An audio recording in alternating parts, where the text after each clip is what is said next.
नमस्कार दोस्तों, आपका इस वीडियो में स्वागत है। जैसा कि आप लोग जानते हैं कि हम लोग यूपी पीसीएस और आरआरबी से रिलेटेड टेस्ट सीरीज स्टार्ट कर रहे हैं और यह टेस्ट सीरीज जो फुल टेस्ट सीरीज है और इस टेस्ट सीरीज से हम लोग ने 50 क्वेश्चन कर चुके हैं। अब नेक्स्ट 50 क्वेश्चन हम लोग इस वीडियो में सॉल्व करेंगे और नेक्स्ट 50 क्वेश्चन हम लोग अगले वीडियो में सॉल्व करेंगे और इस टेस्ट सीरीज को कंप्लीट करेंगे।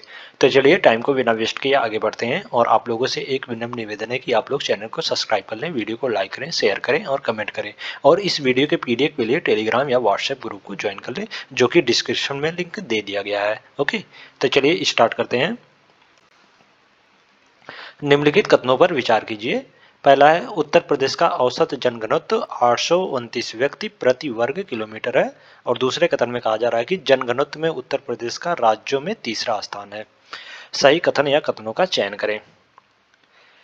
2011 की अंतिम जनगणना के अनुसार जो उत्तर प्रदेश का औसत जनघनत्व जो है वो 829 व्यक्ति प्रति वर्ग किलोमीटर है। तो इसका जो कथन एक है वो सही हो जाएगा इसमें। ओके, जो राष्ट्रीय औसत से 447 जो अधिक है। राष्ट्रीय औसत का जनघनत्व जो है वो 382 है। ओके, 382 जो है राष्ट्रीय औसत का जनघनत्व है और उत्तर प्रदेश का जो है राष्ट्रीय जनघनत्व से 447 जो अधिक है। 447 अधिक है उत्तर प्रदेश का जनघनत्व राष्ट्रीय औसत से। ओके, और जनघनत्व की दृष्टि से यह जो है देश के राज्यों में चौथा स्थान पर है, ना कि तीसरे स्थान पे है।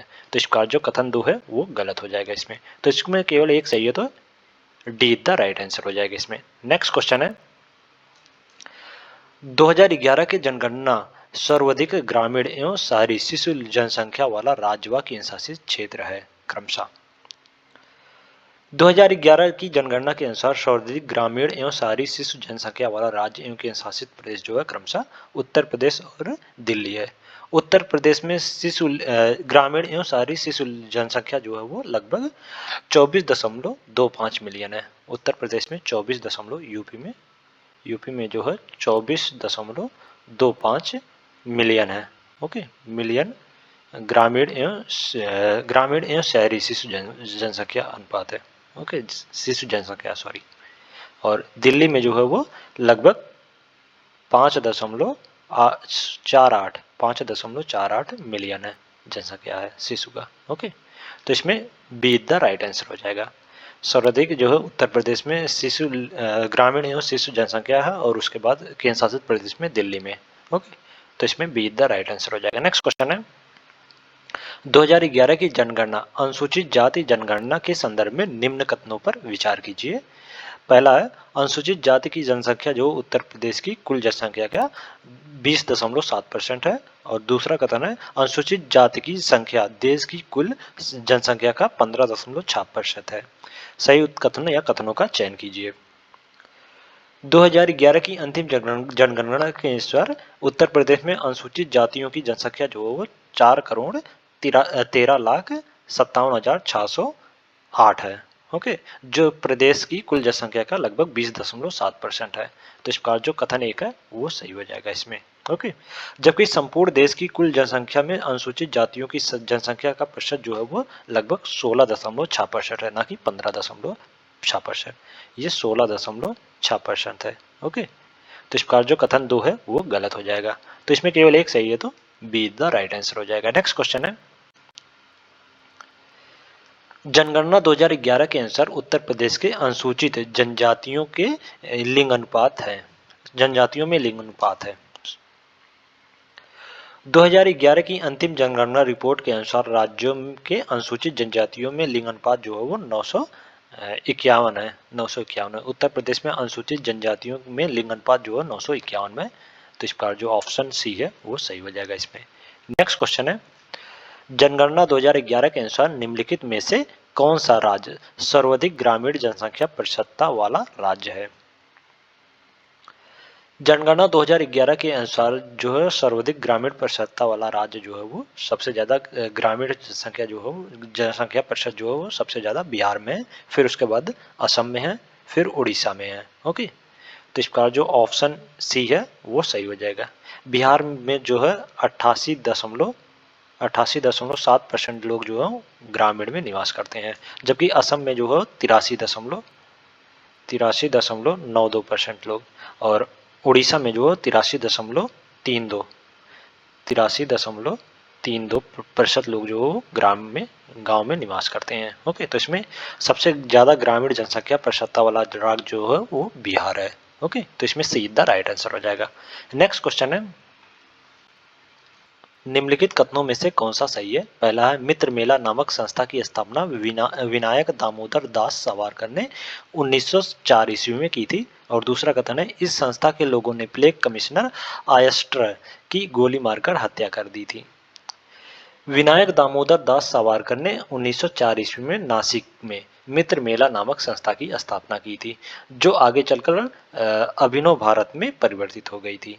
और इस संस्था के लोगों ने न्यायाधीश जैक्सन की गोली मारकर हत्या की थी, ना कि प्लेग कमिश्नर आयस्टर की। प्लेग कमिश्नर आयस्टर की हत्या जो है वो 1897 में चापेकर बंधुओं ने की थी। ओके, तो इस बार जो कथन 2 है वो गलत हो जाएगा और कथन 1 जो है वो सही है। तो इसमें केवल एक सही है, तो ए इज द राइट आंसर हो जाएगा। नेक्स्ट क्वेश्चन है, निम्नलिखित में से किस एक ने अपनी पुस्तक में लिखा है कि कांग्रेस की स्थापना ब्रिटिश सरकार की एक पूर्व निश्चित गुप्त योजना के अनुसार की गई थी? रजनी पाम दत्त ने अपनी पुस्तक इंडिया टुडे में लिखा है कि कांग्रेस की स्थापना जो है ब्रिटिश सरकार की एक पूर्व निश्चित गुप्त योजना के अनुसार की गई थी। तो इसका जो ऑप्शन सी है वो सही हो जाएगा। नेक्स्ट क्वेश्चन है, सूची 1 को सूची 2 से सुमेलित करें तथा नीचे दिए गए कोड की सहायता से सही उत्तर चुनिए। सूची 1 में समाचार पत्र, जबकि सूची 2 में संस्थापक या संपादक। सोशलिस्ट समाचार पत्र के संपादक जो थे वो एस ए डांगे थे। एस ए डांगे, तो इस प्रकार जो ऑप्शन ए है वो 4 से सुमेलित हो जाएगा। हिंदुस्तान स्टैंडर्ड के समाचार पत्र के संस्थापक जो थे वो संपादक जो थे वो सच्चिदानंद सिन्हा थे। ओके, तो इस प्रकार जो ऑप्शन बी है वो 3 से सुमेलित हो जाएगा। बम्बई दर्पण के संस्थापक जो थे वो बम्बई दर्पण के संस्थापक या संपादक जो थे वो बाल शास्त्री थे। तो इस प्रकार सी का 2 से सुमेलित हो जाएगा। और बंगाली समाचार पत्र के संपादक जो थे वो सुरेंद्र नाथ बनर्जी थे। ओके, तो इस प्रकार डी का 1 से सुमेलित हो जाएगा। तो इसमें 4 3 2 1 4 3 2 1, तो इसमें डी द राइट आंसर हो जाएगा। नेक्स्ट क्वेश्चन है, निम्नलिखित में से किस एक तिथि को खिलाफत दिवस मनाया गया था? 23 नवंबर 1919 को दिल्ली में अखिल भारतीय खिलाफत कमेटी का अधिवेशन हुआ। गांधी जी ने इसकी अध्यक्षता की थी। और 20 जून 1920 को दिल्ली में हिंदुओं और मुसलमानों की संयुक्त बैठक में असहयोग के अस्त्र को अपनाए जाने का निर्णय लिया गया। और 31 अगस्त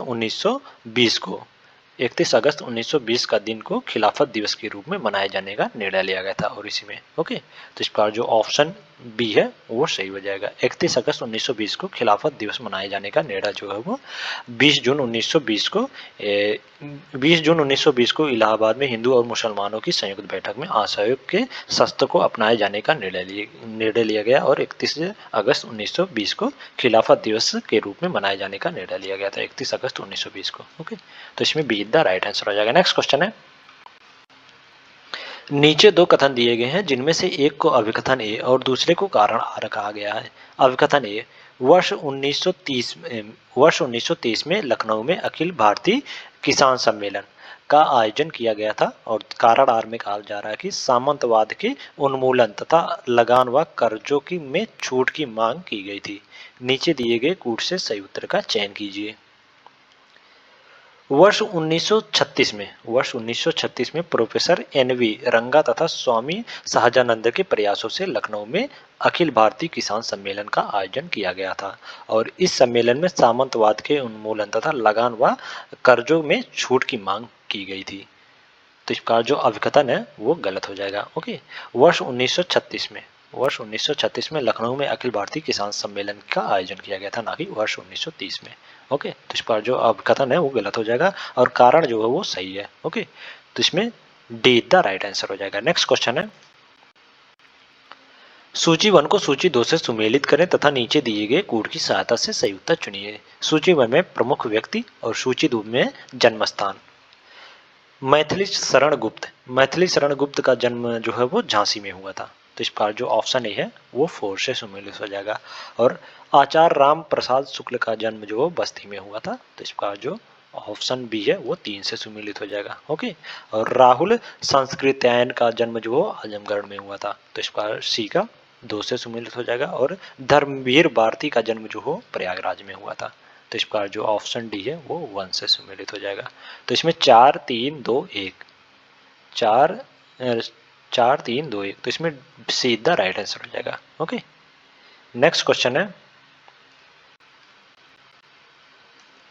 अतरौली घराना के संबंध में निम्नलिखित कथनों पर विचार करें। पहला है ध्रुपद धमार गायन के लिए प्रसिद्ध है। दूसरा कथन है स्थापना आजमगढ़ के अतरौली गांव में है। और तीसरा कथन है गजल की बेगम अख्तर इसी घराने की थी। और चौथा कथन है काले खां तथा चांद खां द्वारा स्थापना की गई। सत्य कथन चुनिए। अतरौली घराने की स्थापना जो अलीगढ़ के निकट अतरौली गांव में काले खां और चांद खां द्वारा की गई थी। ओके। अलीगढ़ के निकट, न कि आजमगढ़ में इसकी स्थापना की गई थी। तो इसका जो कथन दो है वो गलत हो जाएगा और कथन 4 जो है वो सही है। ओके। काले खां तथा चांद खां द्वारा अतरौली घराने का स्थापना किया गया था। ओके। और यह घराना जो ध्रुप धमार गायन के लिए प्रसिद्ध है। ध्रुप धमार, यहाँ ध्रुप होना चाहिए। ओके। ध्रुप धमार गायन के लिए प्रसिद्ध है। तो इस पर जो कथन 1 है वो सही है। ओके। और गजल की बेगम अख्तर जो है वो लखनऊ घराने से थी, ना कि अतरैली घराने से। तो इस पर जो कथन 3 है वो गलत हो जाएगा। ओके। तो इसमें केवल 1 और 4 इधर राइट आंसर हो जाएगा, तो इसमें बी द राइट आंसर हो जाएगा। नेक्स्ट क्वेश्चन है, सूची 1 को सूची 2 से सुमेलित करें तथा नीचे दिए गए कूट की सहायता से सही उत्तर चुनिए। सूची 1 में प्रमुख स्थल और सूची 2 में जिला। गढ़वा जो है वो प्रयागराज में स्थित प्रमुख स्थल है। गढ़वा जो प्रयागराज में स्थित प्रमुख स्थल है, तो इस बार ए का 3 से सुमेलित हो जाएगा। देवगढ़ जो ललितपुर जिले में स्थित प्रमुख स्थल है, तो इसका जो ऑप्शन बी है वो 1 से सुमेलित हो जाएगा। ओके। बांसखेड़ा जो है वो शाहजहांपुर जिले में स्थित प्रमुख स्थल है बांसखेड़ा, तो इस बार सी का 4 से सुमेलित हो जाएगा। और कालिंजर जो है वो बांदा में स्थित प्रमुख स्थल है कलिंजर, तो इस बार जो ऑप्शन डी है वो 2 से सम्मिलित हो जाएगा। तो इसमें 3 1 4 2 3 1 4 2, तो इसमें सीधा राइट आंसर हो जाएगा। नेक्स्ट क्वेश्चन है, सपरार नदी से लाभान्वित जिले निम्न में से कौन है। पहला जालौन, दूसरा झांसी, तीसरा हमीरपुर और चौथा है ललितपुर। सपरार नहर जो उत्तर प्रदेश की एक नहर है और इसके द्वारा झांसी व हमीरपुर जिले की लगभग 4000 एकड़ अतिरिक्त भूमि की सिंचाई होती है। ओके। झांसी और हमीरपुर जो है वो सपरार नहर से लाभान्वित जिले हुए, तो इस बार जो 2 है और 3 है वो सही हो जाएगा, तो इसमें बी द राइट आंसर हो जाएगा। ओके। नेक्स्ट क्वेश्चन है, सूची 1 को सूची 2 से सुमेलित करें तथा नीचे दिए गए कूट की सहायता से सही उत्तर चुनिए। सूची 1 में परियोजना और सूची 2 में अवस्थिति। जायकवाड़ी परियोजना जो है वो गोदावरी नदी पर स्थित है, तो इस बार जो ऑप्शन ए है वो 3 से सुमेलित हो जाएगा। ओके। और सरदार सरोवर परियोजना जो है वो नर्मदा नदी पर स्थित है सरदार सरोवर, तो इस बार जो ऑप्शन बी है वो 4 से सुमेलित हो जाएगा। और दुलहस्ती परियोजना जो है वो चिनाब नदी पर स्थित है, दुलहस्ती परियोजना चिनाब नदी पर, तो इस बार जो ऑप्शन सी है वो 2 से सुमेलित हो जाएगा। और उकाई परियोजना जो है वो ताप्ती नदी पर स्थित है, तो इस बार डी का 1 से सुमेलित हो जाएगा। तो इसमें 3 4 2 1 3 4 2 1, तो इसमें बी द राइट आंसर हो जाएगा। ओके। नेक्स्ट क्वेश्चन है, आर्द्रभूमि के संबंध में निम्नलिखित कथनों पर विचार करें। पहला है कछारी युक्त भूमि की वह सतह जहां जल निकास की अल्पतम व्यवस्था होती है। और दूसरा कथन है आंतरिक आर्द्रभूमि जो प्राकृतिक होती है। और तीसरा कथन है मानव निर्मित हैदरपुर आर्द्रभूमि जो उत्तर प्रदेश में स्थित है। उपरोक्त में से कितने कथन सत्य हैं। दलदली या कछारी युक्त भूमि की वह सतह जहां जो है जल निकास की अल्पतम व्यवस्था होती है उसे आर्द्रभूमि कहा जाता है। ओके। आर्द्रभूमि को आंतरिक आर्द्रभूमि और समुद्री तट में वर्गीकृत किया जा सकता है। आंतरिक आर्द्रभूमि जो है वो प्राकृतिक और मानव निर्मित हो सकती हैं। मानव निर्मित हैदरपुर आर्द्रभूमि जो है उत्तर प्रदेश में स्थित है। ओके, आंतरिक आर्द्रभूमि जो है वो प्राकृतिक और मानव निर्मित दोनों तरह की हो सकती है। तो इस प्रकार जो कथन 2 है वो गलत हो जाएगा। ओके, और कथन 1 जो है वो भी सही है और कथन 2 जो है, कथन 3 जो है वो भी सही है। तो इसमें केवल 2 कथन जो है सही है, तो इसमें बी द राइट आंसर हो जाएगा। ओके, नेक्स्ट क्वेश्चन है, सूची 1 को सूची 2 से सुमेलित करें तथा नीचे दिए गए कूट की सहायता से सही उत्तर चुनिए। सूची 1 में प्रमुख दिवस और सूची 2 में दिनांक। विश्व वन दिवस, विश्व वन दिवस जो 3 मार्च को मनाया जाता है प्रतिवर्ष। तो इस प्रकार जो ऑप्शन ए है वो 3 से सुमेलित हो जाएगा। ओके, विश्व वन दिवस जो है वो 3 मार्च को प्रत्येक वर्ष मनाया जाता है। विश्व मगरमच्छ दिवस जो है वो 17 जून को मनाया जाता है, विश्व मगरमच्छ दिवस। तो इसमें बी जो है वो 2 से सुमेलित हो जाएगा। ओके, और राष्ट्रीय डॉल्फिन दिवस जो 5 अक्टूबर को मनाया जाता है, राष्ट्रीय डॉल्फिन दिवस। तो इसका सी का 1 से सम्मिलित हो जाएगा। और विश्व हाथी दिवस जो वो 12 अगस्त को मनाया जाता है प्रत्येक वर्ष। तो इस पर जो ऑप्शन डी है वो 4 से सम्मिलित हो जाएगा। तो इसमें 3 2 1 4, 3 2 1 4, तो इसमें ए द राइट आंसर हो जाएगा। ओके, नेक्स्ट क्वेश्चन है, निम्नलिखित पर्यावरण समझौते पर विचार कीजिए तथा नीचे दिए गए कूट का प्रयोग करते हुए उन्हें कालक्रम में व्यवस्थित कीजिए। पहला स्टॉकहोम कन्वेंशन, दूसरा कार्टेजेना प्रोटोकॉल, तीसरा रटारडम कन्वेंशन और चौथा जैव विविधता कन्वेंशन। जैव विविधता कन्वेंशन जो है वर्ष 1992 में हुआ था, वर्ष 1992 में जैव विविधता कन्वेंशन हुआ था। फिर उसके बाद कार्टेजेना प्रोटोकॉल हुआ था जो वर्ष 1994 में हुआ था, वर्ष 1994 में। ओके, फिर रटारडम कन्वेंशन जो है वर्ष 1998 में हुआ था, 1998 में रटारडम कन्वेंशन हुआ था। फिर स्टॉकहोम कन्वेंशन जो है वो वर्ष 2001 में स्टॉकहोम कन्वेंशन हुआ था। तो इस प्रकार सबसे पहले जैव विविधता कन्वेंशन हुआ, फिर कार्टेजेना प्रोटोकॉल हुआ, फिर रटारडम कन्वेंशन, फिर स्टॉकहोम कन्वेंशन। तो इसमें 4 2 3 1, 4 2 3 1, तो इसमें ए द राइट आंसर हो जाएगा। ओके, नेक्स्ट क्वेश्चन है,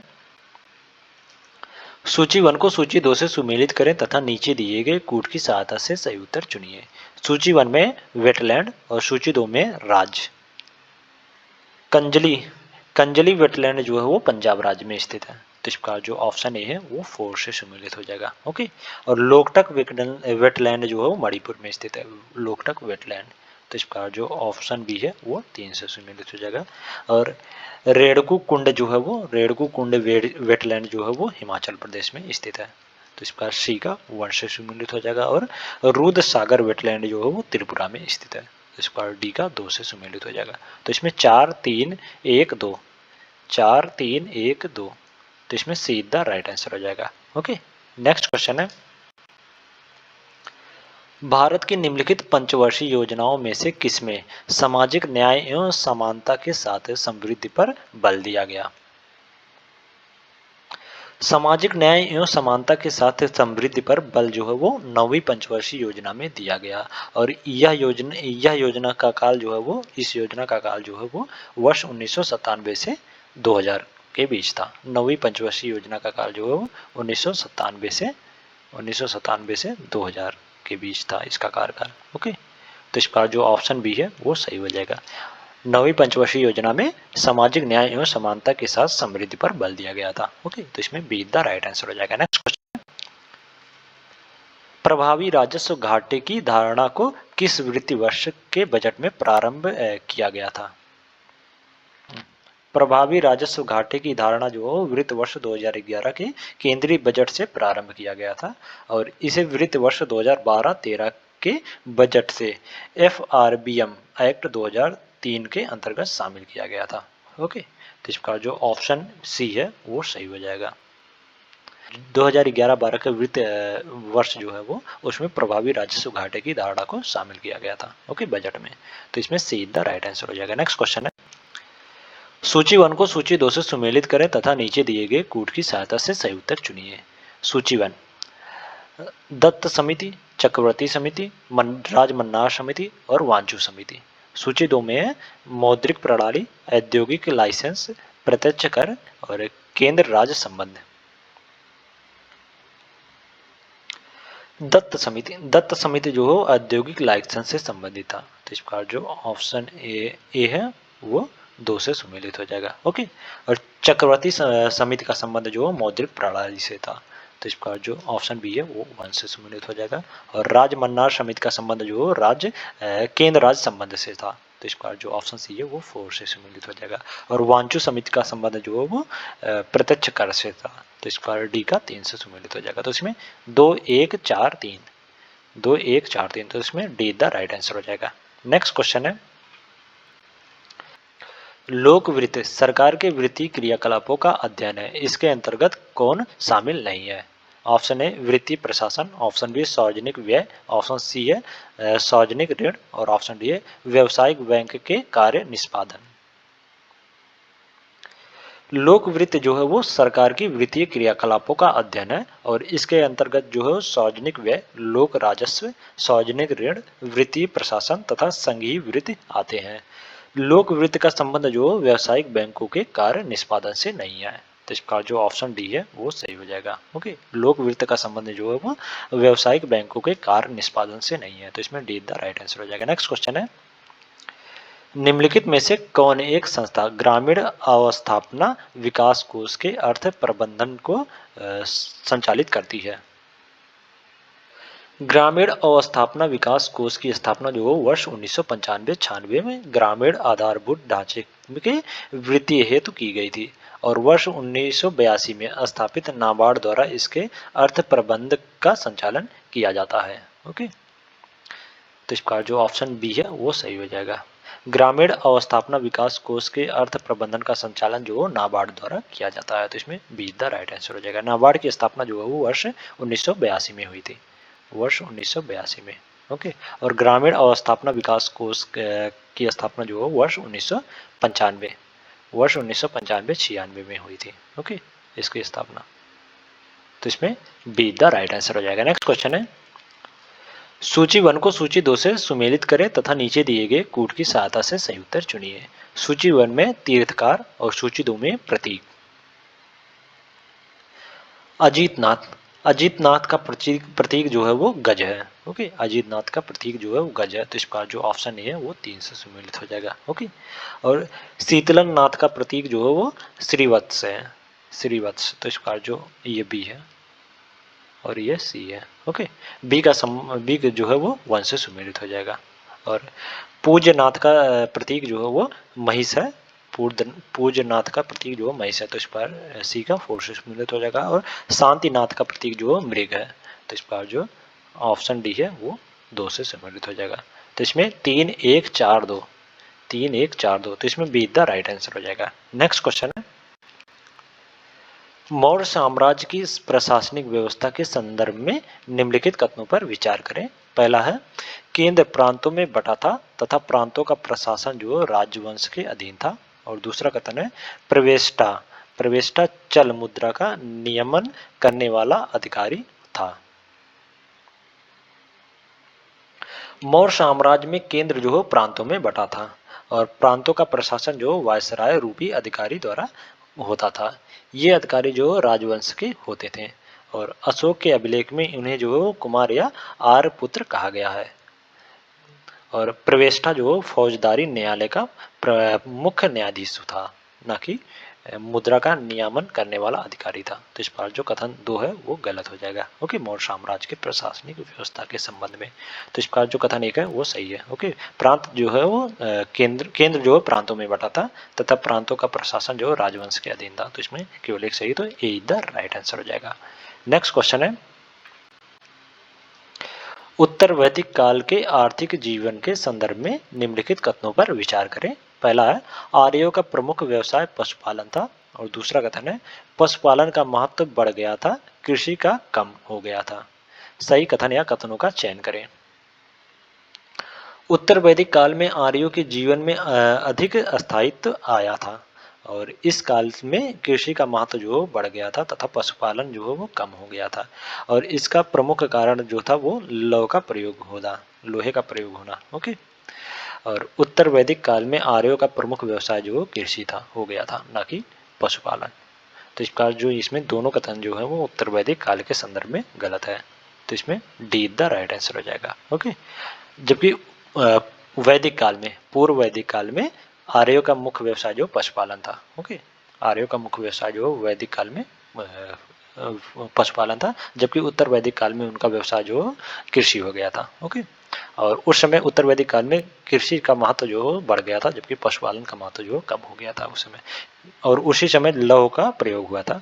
ओके, तो इसका जो ऑप्शन डी है वो सही हो जाएगा इसमें। नेक्स्ट क्वेश्चन है, निम्नलिखित कथनों पर विचार करें। पहला है, चंद्रगुप्त मौर्य ने सौर राष्ट्र प्रांत में सुदर्शन झील का निर्माण कराया था। और दूसरा कथन है, उस समय वहां का प्रशासक जो था वो सुविशाख था। सही कथन या कथनों का चयन करें।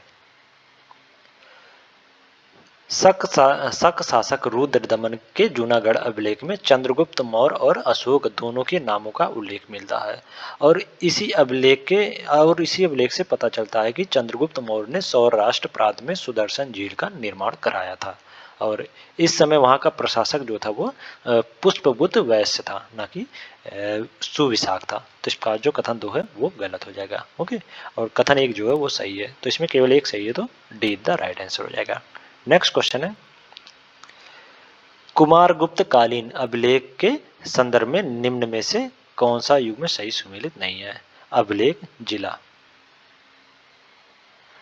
बिलसट अभिलेख जो है वो एटा से मिला है, तो इसका जो ऑप्शन ए है वो सही सुमेलित है। ओके, और कमरदंडा अभिलेख जो है वो अयोध्या से मिला है, तो इसका जो ऑप्शन बी है वो भी सही सुमेलित है। ओके, और मन कुंवर अभिलेख जो प्रयागराज से मिला है, तो इसका जो ऑप्शन सी है वो भी सही सुमेलित है। और तुमन अभिलेख जो मध्य प्रदेश के ग्वालियर जिले में स्थित है। ओके, तुमर अभिलेख जो है वो मध्य प्रदेश के ग्वालियर जिले में स्थित है, न कि मैनपुर में। तो इसका जो ऑप्शन डी है वो कुमारगुप्त कालीन अभिलेख के संदर्भ में गलत है, सुमेलित है, तो इसमें डी द राइट आंसर हो जाएगा। ओके, नेक्स्ट क्वेश्चन है,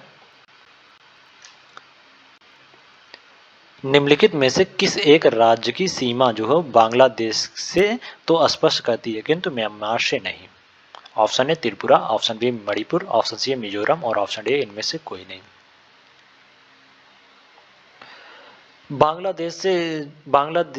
बांग्लादेश जो सीमा से संबंधित भारतीय राज्य जो है वो है पश्चिम बंगाल, वेस्ट बंगाल और मेघालय,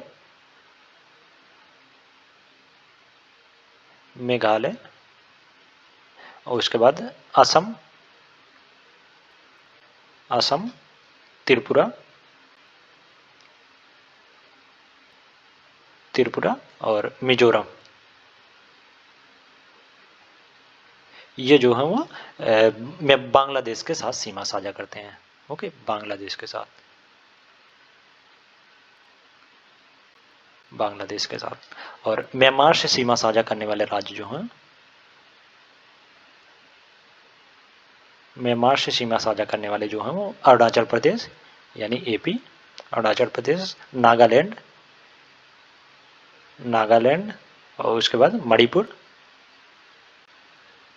मणिपुर और मिजोरम। ये जो म्यांमार से सीमा साझा करने वाले राज्य हैं। ओके, तो इसका जो त्रिपुरा है वो बांग्लादेश के साथ सीमा तो स्पर्श करता है लेकिन म्यांमार के साथ नहीं कर सकता, तो इसमें यही पूछा गया है कौन सा राज्य जो बांग्लादेश से सीमा स्पर्श करता है किंतु म्यांमार से नहीं। तो इसका जो ऑप्शन ए है वो सही हो जाएगा इसमें। ओके, नेक्स्ट क्वेश्चन है, निम्नलिखित में से कौन सा पठार इरावदी तथा साल्विन नदी के मध्य स्थित है। म्यांमार में स्थित सान पठार जो इराविद तथा साल्विन नदियों के मध्य स्थित है, और यह जो खनिज संसाधनों से भरपूर है, तो इसका जो ऑप्शन बी है वो सही हो जाएगा। सान पठार जो है वो इराविद और साल्विन नदियों के मध्य स्थित है, और यह जो है म्यांमार में स्थित है। ओके, तो इसमें बी द राइट आंसर हो जाएगा। नेक्स्ट क्वेश्चन है, निम्नलिखित नदियों में से सबसे दक्षिणतम है। ऑप्शन है स्वर्ण रेखा, ऑप्शन बी है वैतरणी, ऑप्शन सी है ब्राह्मणी, और ऑप्शन डी है महानदी। नदियों का उत्तर से दक्षिण क्रम जो है वो इनमें से नदियों का उत्तर से दक्षिण क्रम जो है सबसे उत्तर में स्वर्ण रेखा नदी है। स्वर्ण रेखा नदी जो है सबसे उत्तर में,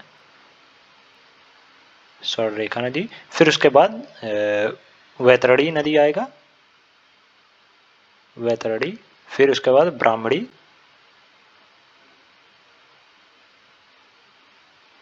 फिर महानदी। तो इस प्रकार सबसे दक्षिणतम जो नदी है वो महानदी है, तो इसमें डी द राइट आंसर हो जाएगा। ओके, नेक्स्ट क्वेश्चन है, नीचे दो कथन दिए गए हैं जिनमें से एक को अभिकथन ए और दूसरे को कारण आर कहा गया। अभिकथन ए, समान रूप से पृथ्वी पर अग्नेय शैल सबसे अधिक मात्रा में पाई जाती हैं, और कारण आर में कहा जा रहा है कि पृथ्वी की भूप्रपटी का 2/3 भाग इन्हीं शैलों से बना है। नीचे दिए गए कूट से सही उत्तर का चयन कीजिए। समान रूप से पृथ्वी और जो है वो अग्नेय शैल जो सर्वाधिक मात्रा में पाई जाती हैं, तो इसका जो अभिकथन है वो सही हो जाएगा। और पृथ्वी का भूपर्पटी जो है वो इसका 2/3 भागों से बना है, इसी शैल के अग्नेय शैल के 2/3 भागों से बना है, तो इसका जो कारण है वो भी सही है, और कारण जो वो अभिकथन का सही व्याख्या भी कर रहा है, तो इसमें ए द राइट आंसर हो जाएगा। नेक्स्ट क्वेश्चन है, सूची 1 को सूची 2 से सुमेलित करें तथा नीचे दिए गए कूट की सहायता से सही उत्तर चुनिए। सूची 1 में क्षेत्र और सूची 2 में अवस्थिति। Option A New England, New England जो है वो संयुक्त राज्य अमेरिका में स्थित है। ओके, न्यू इंग्लैंड, तो इसका जो ऑप्शन ए है वो 3 से सुमेलित हो जाएगा।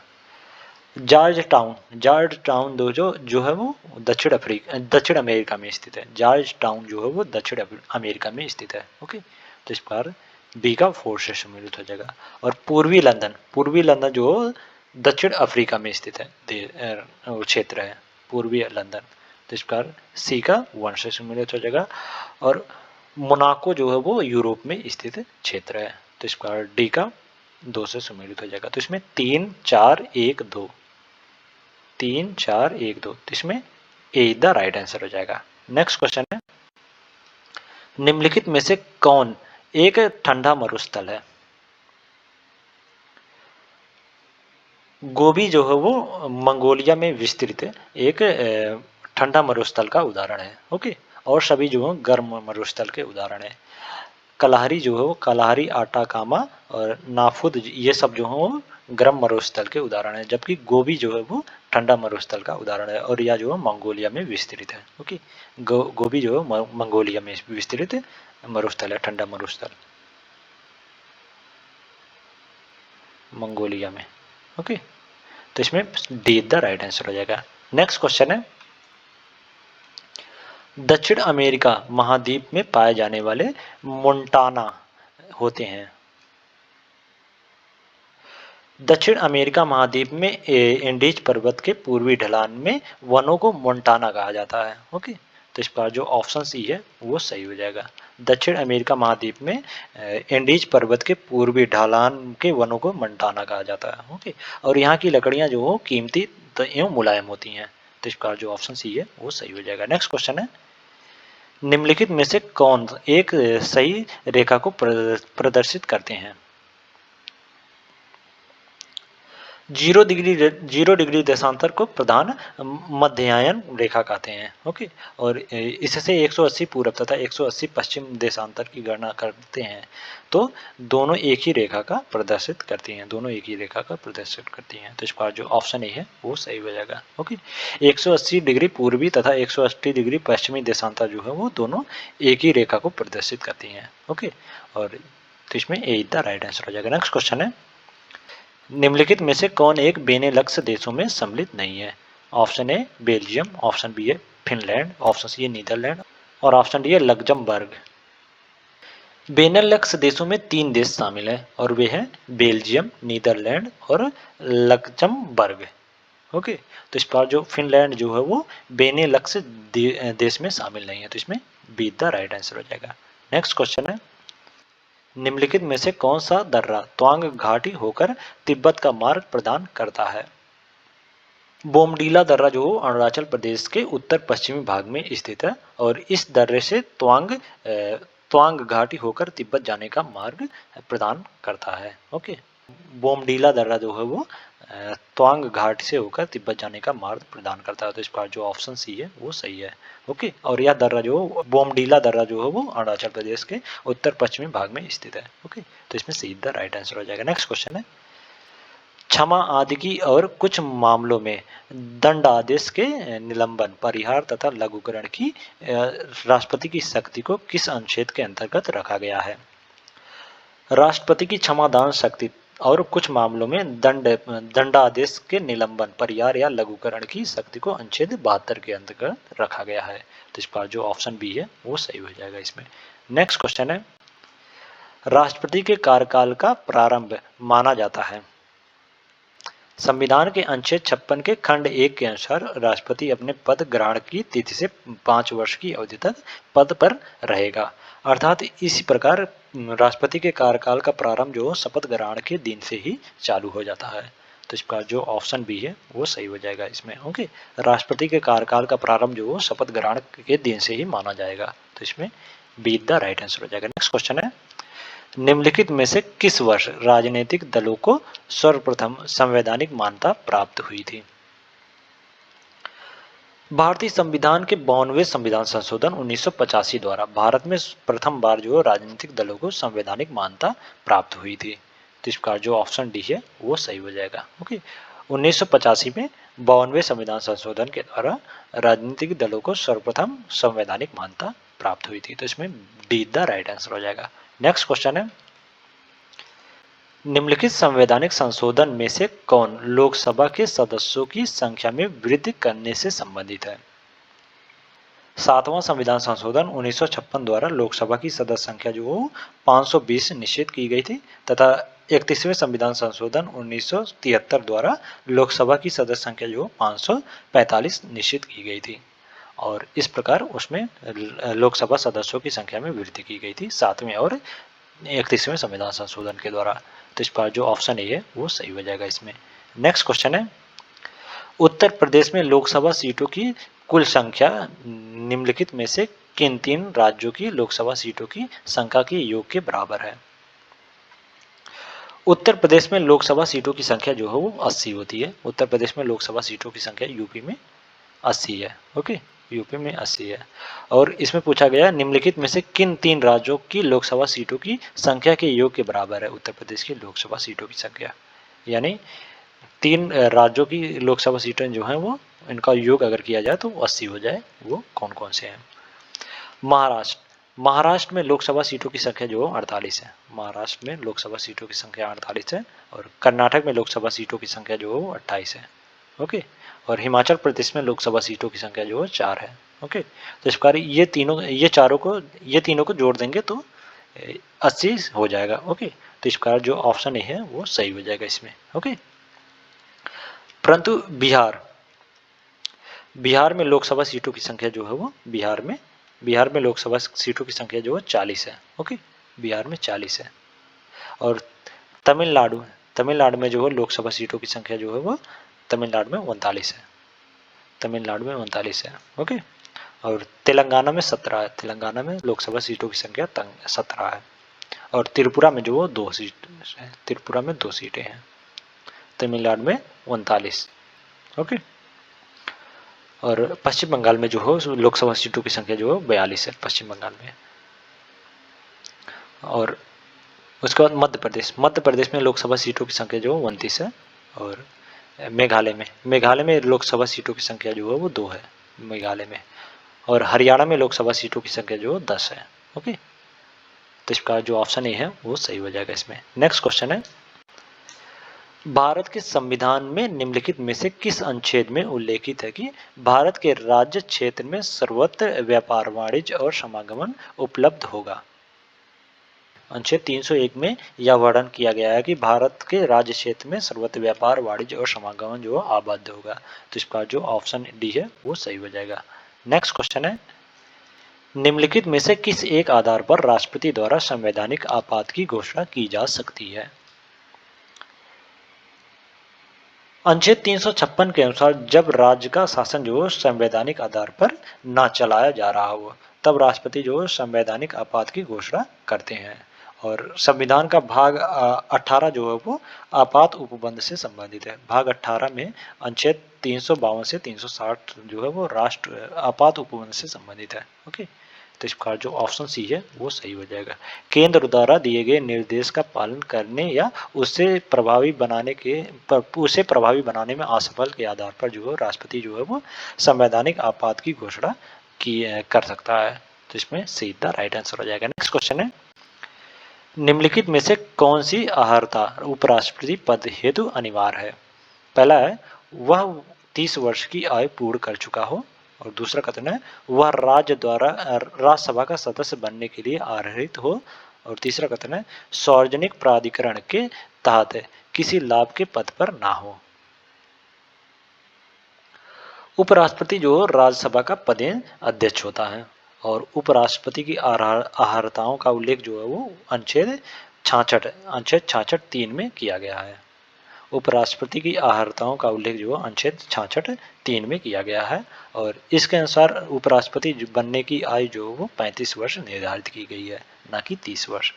तो इस बार जो कथन 1 है वो गलत हो जाएगा इसमें। ओके, और ये कथन 2 और 3 जो है वो उपराष्ट्रपति के पद अर्हता के संबंध में जो 2 और 3 कथन है वो सही है। तो इसमें ए द राइट आंसर हो जाएगा। ओके, तो आज के लिए इतना ही। अगले नेक्स्ट वीडियो में हम लोग नेक्स्ट 50 क्वेश्चन लेके आएंगे और इस टेस्ट सीरीज को कंप्लीट करेंगे। अगर वीडियो अच्छी लगी हो तो वीडियो को लाइक कर दें, और इसी प्रकार के वीडियो के लिए चैनल को सब्सक्राइब कर लें, और इस वीडियो के पीडीएफ के लिए टेलीग्राम या व्हाट्सएप ग्रुप को ज्वाइन कर लें, जो कि डिस्क्रिप्शन में लिंक दे दिया गया है। Thank you so much.